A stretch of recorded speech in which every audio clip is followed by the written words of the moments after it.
ज्योतिष हमारे देश की बहुत प्राचीन विद्या है और समय समय पर ज्योतिष के विद्वान ग्रहों की स्थिति देखकर भविष्यवाणियां करते हैं। ज्योतिष के प्रसिद्ध विद्वानों की माने तो मंगल ग्रह की स्थिति से युद्ध का विचार किया जाता है और मंगल ग्रह ने अब अपनी स्थिति को बदल लिया है। इस युद्ध का असर पूरी दुनिया की अर्थव्यवस्था पर पड़ रहा है।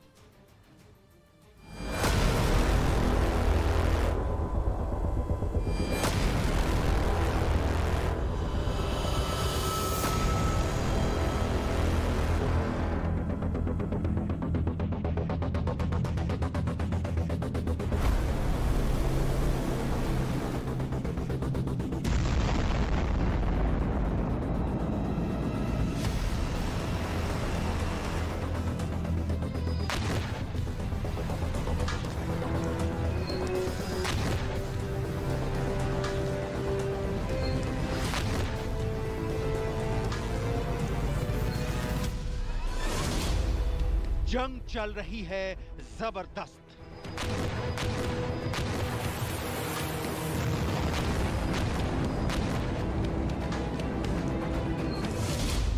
युद्ध की उथल पुथल से पूरी दुनिया है त्रस्त। कब खत्म होगा युद्ध? कब होगा समझौता?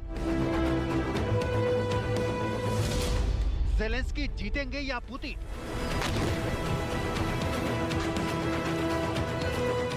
देश के बड़े बड़े ज्योतिषी अपनी राय देंगे। एक्वायर कर लिया जाएगा रशिया के द्वारा यूक्रेन का एरिया। यूक्रेन के अंदर अंतःकलह और ज्यादा बढ़ सकता है। पुतिन की डेफिनेटली कुंडली दमदार है। विद्वानों का कहना है कि मंगल की मूवमेंट से शनि और गुरु प्रभावित हो रहे हैं। तो अब युद्ध में क्या होगा?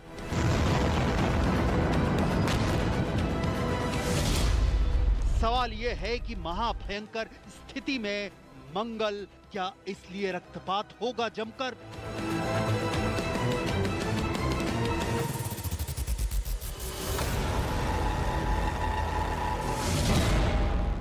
मंगल के साथ गुरु, किसका बुरा टाइम शुरू?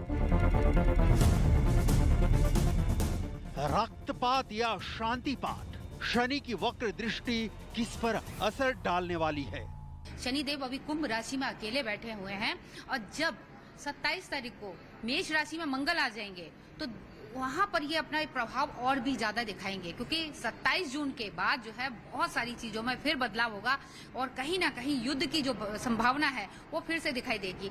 बंद तो होता कहीं नजर नहीं आ रहा, जितना सबसे पहले हुआ था जब मंगल और शनि की जो युति बनी हुई थी, विस्फोटक युति बनी हुई थी।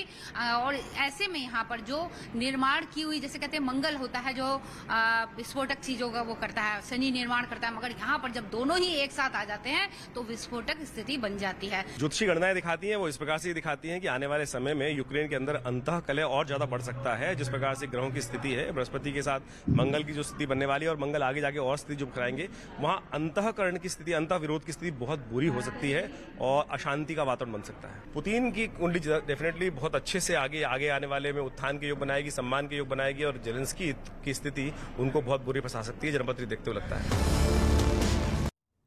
और राज्यसभा चुनाव के लिए नामांकन की आखिरी तारीख से 2 दिन पहले बीजेपी और कांग्रेस ने अपने अपने उम्मीदवारों की लिस्ट जारी कर दी है। बीजेपी ने 16 उम्मीदवारों की लिस्ट जारी की है, जिसमें मध्य प्रदेश, कर्नाटक, महाराष्ट्र, राजस्थान, उत्तर प्रदेश, उत्तराखंड, बिहार और हरियाणा के उम्मीदवार शामिल हैं। बीजेपी ने वित्त मंत्री निर्मला सीतारमण को कर्नाटक से, जबकि वाणिज्य मंत्री पीयूष गोयल को महाराष्ट्र से उम्मीदवार बनाया है। यूपी बीजेपी के पूर्व अध्यक्ष लक्ष्मीकांत वाजपेयी को भी यूपी से उम्मीदवार बनाया गया है।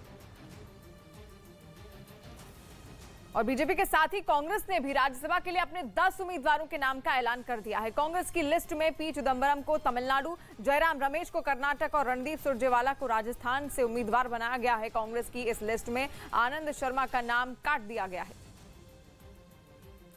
हमने देश के प्रसिद्ध ज्योतिषाचार्यों से बात की है और उनसे ये समझने की कोशिश भी की कि आखिर यूक्रेन और रूस के युद्ध में अब आगे क्या होने जा रहा है। यूक्रेन और रूस के करीब 100 दिनों की इस दौर में आखिर कौन ताकतवर हुआ? ज़ेलेंस्की दावे तो बड़े बड़े कर रहे हैं। वो पुतिन के हर बम का हिसाब लेने के दावे कर रहे हैं। अपने देश की जनता के घावों पर मरहम लगाने की कोशिश कर रहे हैं।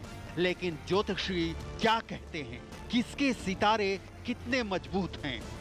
अभी अगर हम बात करें पुतिन की और जेलेंस्की की पत्री की, तो जेलेंस्की की पत्री के लिए समय बहुत खराब चल रहा है। उसे कॉम्प्रोमाइज काफी ज्यादा करना पड़ेगा, काफी ज्यादा जो एक्वायर कर लिया जाएगा रशिया के द्वारा यूक्रेन का एरिया, जेलेंस्की की नहीं टिक पाएगी। वहीं पुतिन जो है वो अपनी जिद पर अड़े रहेंगे, लेकिन फिर भी कहीं ना कहीं कुछ ना कुछ कॉम्प्रोमाइज उनको भी करना पड़ सकता है, लेकिन वो उसको भी मैनेज कर जाएंगे। यहाँ तक कि जो इकोनॉमिक सैंक्शन चल रहा है या और बातें चल रही हैं, उनको भी वो मैनेज कर लेंगे और आगे बढ़ पाएंगे, उन सबसे उभर पाएंगे।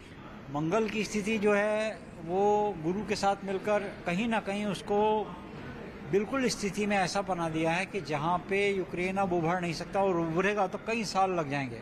बहुत स्थिति उसकी भयावह हो चुकी है।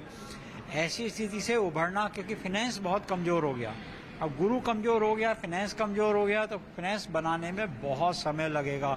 कम से कम यहाँ पर अगर माने तो कम से कम 15-16 साल लग जाएंगे। 16 साल गुरु की महादशा जैसी होती है, तो 16 साल से कम का समय नहीं लगने वाला, क्योंकि यूक्रेन की स्थिति अब बिल्कुल ऐसी है कि वो उसे उभरने में बहुत समय लगेगा। ज्योतिषियों की माने तो शनि को इंसाफ का देवता माना जाता है।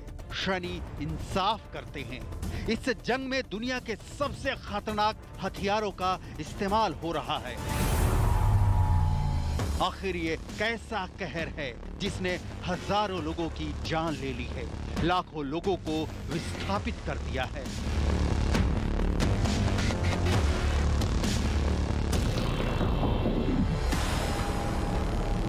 राहत तो नहीं मिलने वाली उन्हें, क्योंकि इमोशंस बहुत हाई रहेंगे, बहुत ज़्यादा हाई रहेंगे।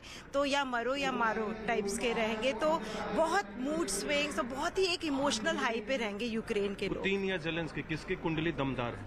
पुतिन की डेफिनेटली कुंडली दमदार है, बट अगर वो किसी और कॉन्फ्लिक्ट में ना पड़े, सिर्फ यूक्रेन तक रहें, क्योंकि अगर किसी और कॉन्फ्लिक्ट में रहेंगे तो जो सिचुएशनल चीजें बनेंगी वो जैसे चौतरफा फिर उन पे वॉर हो जाएगा। क्योंकि मंगल जो कि एक स्ट्रेट फॉरवर्ड ग्रह है, 0 और 1 में खेलता है, कहता है कि हाँ या ना, तो विद्रोह की स्थिति यूक्रेन के अंदर पैदा होगी, यूक्रेन के अगल बगल पैदा होगी, और यूक्रेन अलग थलग पड़ने वाला है।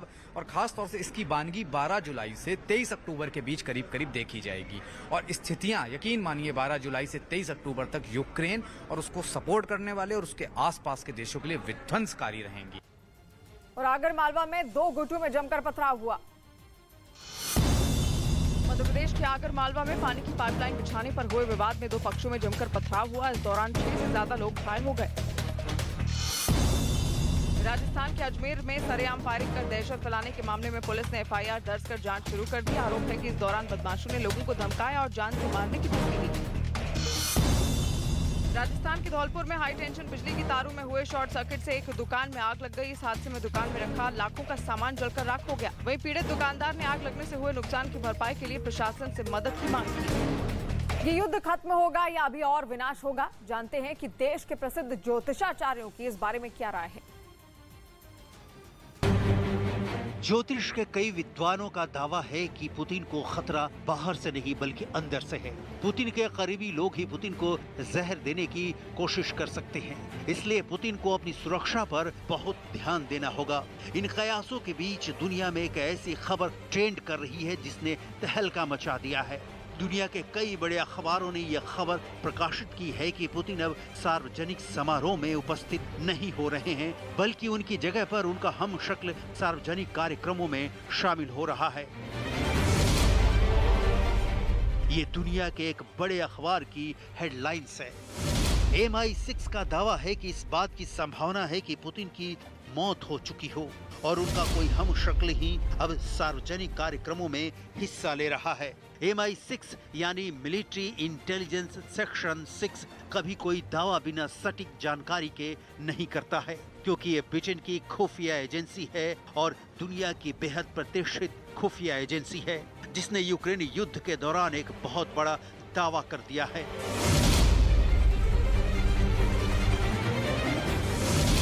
क्या ये दावा सच है? क्या वाकई में जिस पुतिन को जनता टीवी पर देखती है वो पुतिन नहीं बल्कि उनका कोई हमशक्ल है? ब्रिटेन की खुफिया एजेंसी का दावा सच्चा है या फिर झूठा? आज हम इसकी पड़ताल करेंगे, क्योंकि इस बेहद अहम जानकारी का असर यूक्रेन और रूस के मौजूदा युद्ध पर भी पड़ सकता है। सबसे पहले आपको हम कुछ तस्वीरें दिखाते हैं।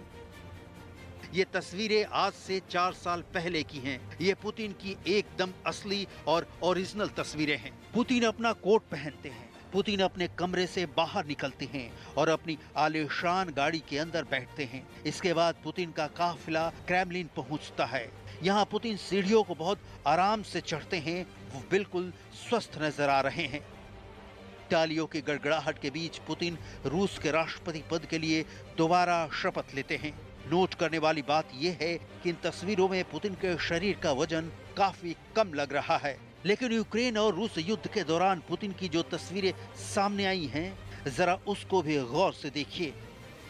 ये तस्वीरें मार्च महीने की हैं, जब क्राइमिया के विलय के बाद पुतिन ने जश्न के कार्यक्रम में भाग लिया था। यहाँ पुतिन कम एक्टिव नजर आ रहे हैं और उनका वजन भी ज्यादा बढ़ा हुआ लग रहा है। अब जरा इन तस्वीरों को देखिए। 9 मई को जब रूस का विजय दिवस था, उस वक्त भी तस्वीरें करीब करीब ऐसी ही नजर आ रही थी। सवाल ये है कि क्या वाकई में पुतिन की जो तस्वीरें दुनिया को नजर आ रही है, उसमें कुछ ना कुछ तिलिस्म है। सवाल ये है कि कहीं ऐसा तो नहीं कि पुतिन की खुफिया एजेंसी प्रोपेगेंडा करके यूक्रेन में युद्ध लड़ने वाले रूसी सैनिकों का मनोबल कमजोर करना चाहती है।